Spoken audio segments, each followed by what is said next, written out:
Speaker. It is against this background that I request for a statement from the chairperson of the Departmental Committee on Administration and Internal Security to appraise this House on the following. 1. The legal, regulatory, or policy framework that provides for the discontinuation of recruits from the basic recruit training course at Kigajo Police Training on account of pregnancy. 2. A report on the procedures followed before the decision to discontinue the affected recruits, the date of dismissal, and the officers responsible for making or approving the decision, and whether the affected recruits were accorded a fair administrative process. 3. Measures and the policy reforms in place to ensure that female recruits to the disciplined forces found to be pregnant after recruitment rejoin training after postmortem. And 4, measures being undertaken to ensure that recruitment, training, and disciplinary processes by the National Police Force comply with the constitutional principles of equality, non-discrimination, and a fair administrative action, particularly in regard to pregnancy. I thank you, Honorable Speaker. Thank you, Susan. Tongoyo. Speaker, considering that I've got a lot of backlog, ask kindly you allow me to do the third week. Okay. Nevertheless, Honorable Speaker, I don't want to preempt the response, but it's a given fact, Honorable Speaker, on the issue of pregnancy, that anybody, the pregnant recruit cannot withstand a vigorous training in these barracks. And it is a prerequisite, of course, that during the vetting, the recruitment, there is one condition that they should not be pregnant. And nevertheless, I will still bring the response. Yes, Nyenze.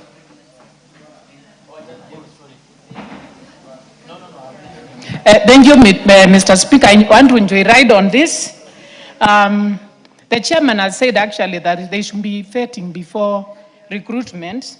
So my question is, during recruitment, was proper pregnancy examination done? And then what happened after 5 months? If the vetting was done and you were actually recruited, what happened after that? Was DNA done? And who was responsible? So, Mr. Speaker, there should be a mechanism also of reinstating these girls back to college, because maybe it was not a problem of their own making. Thank you. Tongoyo, umesikia hiyo? Yes. I don't want to preempt. Dr. Bukose, let's hear Dr. Okay. Bukose first. Honorable Speaker, I don't want to preempt what the chair would say, but I thought it would be premature to ask unless we get the report, and then we can be able to discuss. Because normally during recruitment, all the female candidates normally undergo pregnancy test. And even when they report in the college, they also undergo pregnancy test. So another one.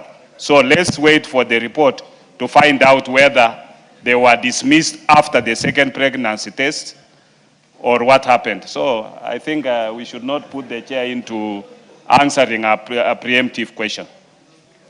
Yes, Julius Olesunguli. You are a former police minister. Yeah, that's why I'm surprised, Mr. Speaker, that I hope the honorable members then understand that the police and the army are called disciplined forces. And usually it is taken that pregnancy is an act of indiscipline. So, Mr. Speaker, I think the only question that that remains is to answer. Yes, Rueda. I was on a point of. Hold on, Julius. I might finish and then she can speak, Mr. Speaker, if you don't mind. Okay, you finish. Then Niko kwa hoja ya nidhamu. Niko kwa hoja ya nidhamu. Let me finish and then she can. Mama Rueda, ngoja amalize ndio umshambulie.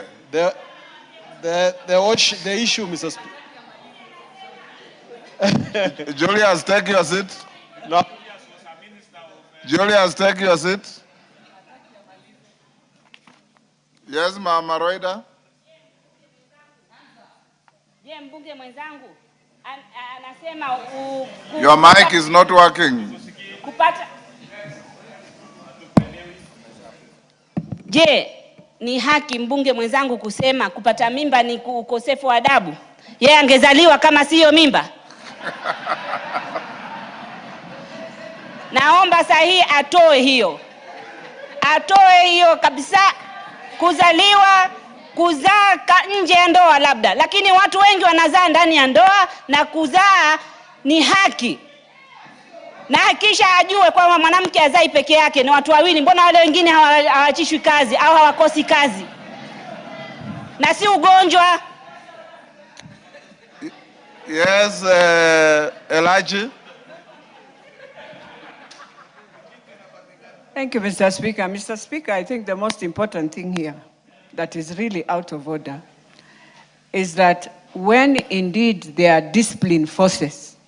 So does it mean when now ladies and gentlemen have joined the forces, if indeed they have pregnant themselves inside there, both the man and the woman, either go home or they are told to get married and continue with their work, Mr. Speaker. But you cannot say a woman will be chased out, and at that time I know she will not even be able to identify. Maybe it's even the boss himself. So what happens, Mr. Speaker, to that case? Julius, finish up. It's unfair so that my message is not truncated.